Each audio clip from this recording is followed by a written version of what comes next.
ठीक है? तो हमारे पास देखिए ये अगर मैं इसको आपको फर्दर नीचे थोड़ा सा स्क्रॉल डाउन करके दिखाऊँ इसकी एनालिसिस का पार्ट।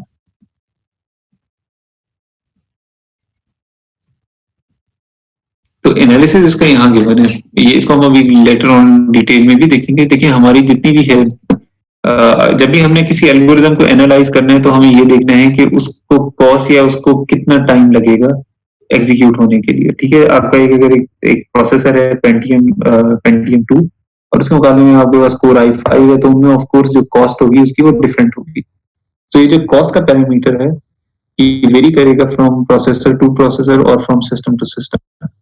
नेक्स्ट हम देखेंगे ये कितने टाइम्स ये एग्जीक्यूट होगा। पहली जो लाइन है इसने n टाइम्स एग्जीक्यूट होना है, जो आपकी नेक्स्ट लाइन है उसने n-1 टाइम्स एग्जीक्यूट होना है। उसकी वजह ये है कि ये अगर ये n टाइम्स एग्जीक्यूट होगा तो जब आखिरी दफा कंडीशन फॉल्स होगी तो ये बाहर आ जाएगा। सो इस वजह से हमारी जो नेक्स्ट लाइन है वो n-1 टाइम्स के ऊपर एग्जीक्यूट होगी।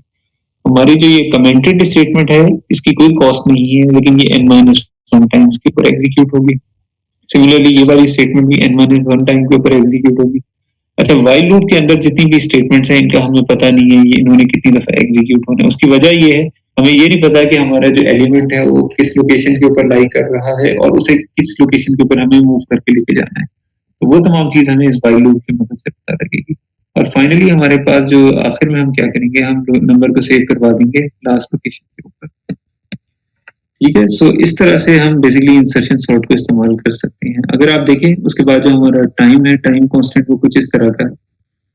हम जब हमारे पास इस तरह का एक हमारे पास टेबल आ जाएगा तो इस टेबल की मदद से हम कॉस्ट और कितनी दफा आपकी एक स्टेटमेंट मल्टीप्लाई हो रही है उनको मल्टीप्लाई करेंगे और टोटल कॉस्ट को हम मल्टीप्लाई कर देंगे। जैसे हमारी ये वाली स्टेटमेंट है, ये इतने टाइम्स एग्जीक्यूट होगी, इसकी कॉस्ट C7 है, तो हम इसको C7 टाइम्स ये तमाम पैरामीटर लिखते हैं। ठीक है, तो आई गेस कोई क्वेश्चन, कंडीशन लगी हुई है। देखें जब आपकी कंडीशन आखिरी दफा फेल होगी ना उस टाइम के ऊपर आप इस लूप से बाहर आते हैं, ऐसा ही है?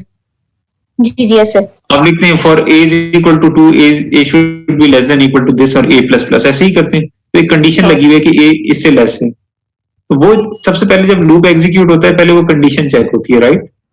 अगर वो कंडीशन फॉल्स है तो आप बाहर आ जाते हैं, अगर ट्रू है तो फिर आप एग्जीक्यूट होते रहते हैं। तो आप ये देख सकते हैं तो आप देख सकते हैं कि जो लाइन नंबर 2 है इसने अगर n-1 टाइम्स एग्जीक्यूट होना है तो फॉर लूप जो है वो n टाइम्स एग्जीक्यूट होगा, क्योंकि इसमें एक कंडीशन लगी हुई है। आखिरी दफा जब फॉर लूप एग्जीक्यूट होगा कंडीशन फॉल्स होगी, ये बाहर आ जाएगा। ठीक है, उस वक्त ये लाइन एग्जीक्यूट नहीं होगी, इस वजह से ये 1 टाइम्स मोर है। सिमिलरली ये जो व्हाइल लूप है, व्हाइल लूप में भी एक कंडीशन लगी हुई है ऊपर।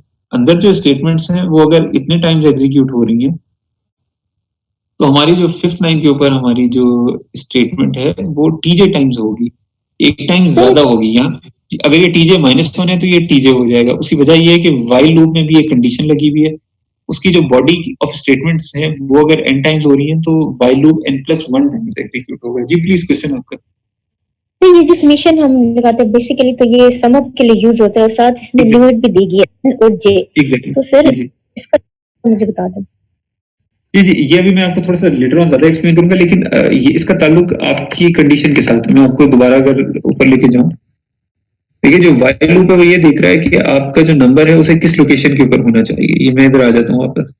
देखिए अब इस केस में हमारे पास जब पहली दफा व्हाइल लूप एग्जीक्यूट होगा वो ये देखेगा 2 को किस लोकेशन पे होना चाहिए। ठीक है, 2 को इधर होना चाहिए।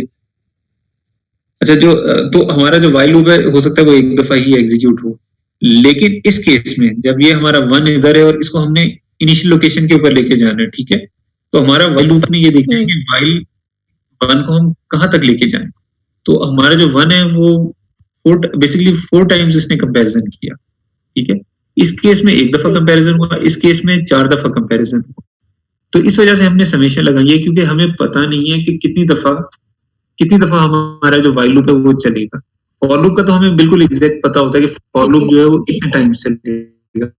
व्हाइल लूप का हमें पता नहीं है। व्हाइल लूप एक दफा भी चल सकता है, 5 दफा भी चल सकता है, 3 दफा भी चल सकता है।